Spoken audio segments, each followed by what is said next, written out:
रसां विच जो 7वां रस है साडा भयानक रस है। भयानक रस का जो सथाई भाव है वह डर जां भै है। सथाई भाव तो पहले असीं दस चुके हैं भी जिहड़ी गल तो जिहड़ी भावना तो यह रस या अनुभूति पैदा होंदी है उस भाव नूं असीं कहने आ सथाई भाव। तो जदों असीं भयानक रस की गल करते हैं तो भयानक रस नूं पैदा करने वाला है डर है जां भै है।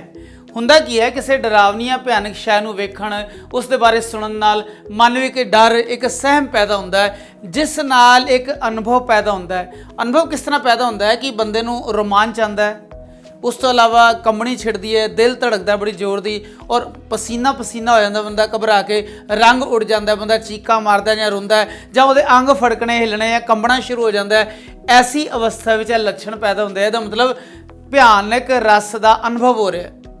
इस दे जो आलंबन है यानी इसनूं पैदा करने वाले इस रस नूं उत्पत्त करने वाले प्रदीप्त करने वाले उजागर करने वाले किहड़े किहड़े आलंबन ने।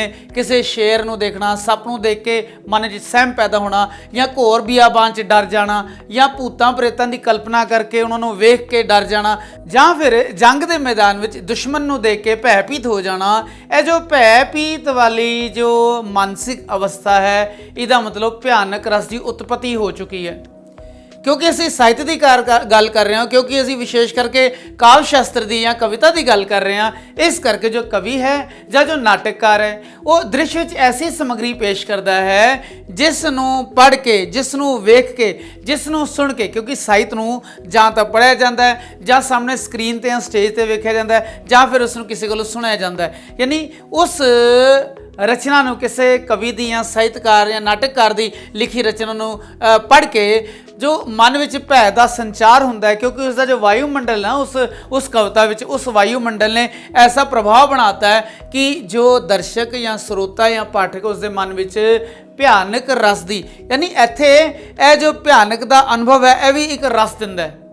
ਜਦੋਂ ਅਸੀਂ ਮੰਨ ਲਓ ਕਿਸੇ ਐਡਵੈਂਚਰ ਪਾਰਕ ਵਿੱਚ ਜਾਂਦੇ ਆ, ਉੱਥੇ ਅਸੀਂ ਕੋਈ ਭੂਤੀਆ ਗੁਫਾ ਦੇਖਦੇ ਆ, ਸਾਨੂੰ ਪਤਾ ਵੀ ਇੱਥੇ ਸਭ ਕੁਝ ਨਕਲੀ ਹੈ, ਪਰੰਤੂ ਉਸ ਨੂੰ ਦੇਖ ਕੇ ਚੀਕਾ ਮਾਰਨਾ, ਸ਼ੋਰ ਮਚਾਉਣਾ ਔਰ ਆਨੰਦ ਲੈਣਾ, ਇਸ ਨੂੰ ਅਸੀਂ ਕਹਿੰਦੇ ਰਸ ਲੈਣਾ। ਹੁਣ ਇੱਥੇ ਜੋ ਕਵਿਤਾ ਵਿੱਚ ਜਾਂ नाटक विच जो साहित्यकार कवि या नाटककार है जो इस तरह के दृश्य बयान करता है, इस तरह का दृश्य नूं साकार करता है, तो पाठक श्रोता या दर्शक के मन विच इस तरह की अनुभूति, इस तरह का अनुभव हुंदा है, उसनूं असीं कहने भयानक रस। इस दे संचारी भाव की ने? इस दे संचारी भाव ने बंदे दे मन च त्रास पैदा हुंदा है, बंदा निंदा शंका और चिंता विच आ जाता है जो भयानक रस की जिहड़ी उत्पत्ति हुंदी है उस दृश्य च पैदा हुंदी है।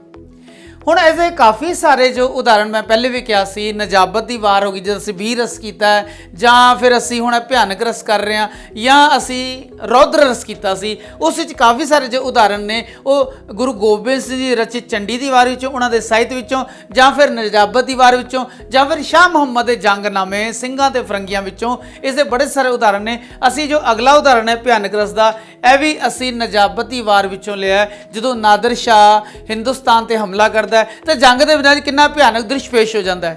इत्थे देखिया आपां भी दोही दली मुकाबले रण सूरे गड़कण, जो रण विच सूरमे गड़क रहे गरज रहे ने, चढ़ तोपां गड्डी ढुकियां लख संगल खड़कण। हुण जो तोपां ने ना वो बैल गड्डियां टाइप दियां हाथियां दे पिछे बन के ना इदां दी गड्डियां बनाईयां गए ने, संगलां नाल खिच्चिया जा रहा, बहुत भारी तोपां ने और नादिर शाह दी फौज ने वो तोपां लिआंदियां और बड़ा भयानक नाद, बड़ा भयानक शोर संगलां दा हो रहा है। वो दारू खांदियां कोहली, यानी जिस तरह कोल्लू में जिन्ना मर्जी पाई जाओ और थोड़ा जिहा तेल निकलता है, ठीक है, इस तरह वो जो तोपां ने वो बहुत सारा दारू खांदियां ने, दारू का मतलब बारूद खांदियां ने, वो दारू खांदियां कोहली मण गोले रड़कण, उन्होंने बारूद पा के फिर गोले भरे जाते हैं, किन्ने बहुत सारे मणा मूही गोले जिहड़े तोपां च भरे जाते हैं, वो दाग पलीते छड्डियां फिर अग लगा के छड्डियां जांदियां, वांग बदल कड़कण और बजला खाड़ खाड़ की आवाज़ तोपां दी आंदी है।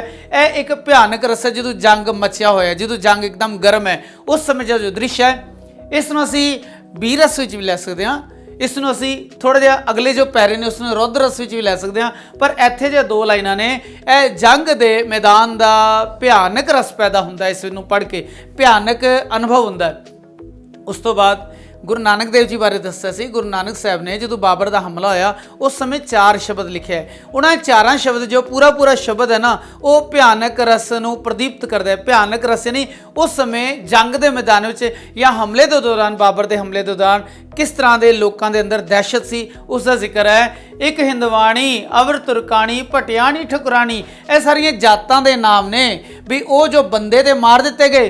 ਪਰ ਉਹਨਾਂ ਨੇ ਬਾਬਰ ਦੀ ਫੌਜ ਨੇ ਨਾ ਹਿੰਦੂਆਣੀਆਂ ਛੱਡੀਆਂ, ਨਾ ਤੁਰਕਾਣੀਆਂ ਮੁਸਲਮਾਨਣੀਆਂ ਛੱਡੀਆਂ, ਨਾ ਭਟਿਆਣੀ ਜਾਤ ਦੀਆਂ ਔਰਤਾਂ ਛੱਡੀਆਂ, ਨਾ ਠਕੁਰਾਣੀਆਂ ਬੜੀਆਂ ਅਮੀਰ ਜੋ ਰਾਣੀਆਂ ਜੋ ਅਮੀਰ ਜਾਦੀਆਂ ਸੀ ਉਹ ਛੱਡੀਆਂ। ਹੋਇਆ ਕਿ ਇੱਕ ਨਾ ਪੇਰਣ ਕਹਿੰਦੇ ਪਹਿਰਾਵਾ, ਇੱਕ ਨਾ ਪੇਰਣ ਸਿਰ ਖੁਰ ਪਾਟੇ, ਯਾਨੀ ਇੰਨਾ ਭਿਆਨਕ ਹਮਲਾ ਹੋਇਆ ਵੀ ਬੰਦੇ ਤਾਂ ਮਾਰੇ ਗਏ, ਬੱਚੇ ਤਾਂ ਮਾਰੇ ਗਏ, ਔਰ ਉਹਨਾਂ ਇਸਤਰੀਆਂ ਤੇ ਵੀ ਹਮਲਾ ਕਰਕੇ ਉਹਨਾਂ ਦੇ ਕੱਪੜੇ ਪਾੜ ਦਿੱਤੇ, ਸਿਰ ਪਾੜ ਦਿੱਤੇ, ਉਹਨਾਂ ਦੇ ਪੈਰਾਂ 'ਚੋਂ ਖੂਨ ਨਿਕਲਦਾ ਹੈ। ਖੁਰ ਦਾ ਮਤਲਬ ਪੈਰ।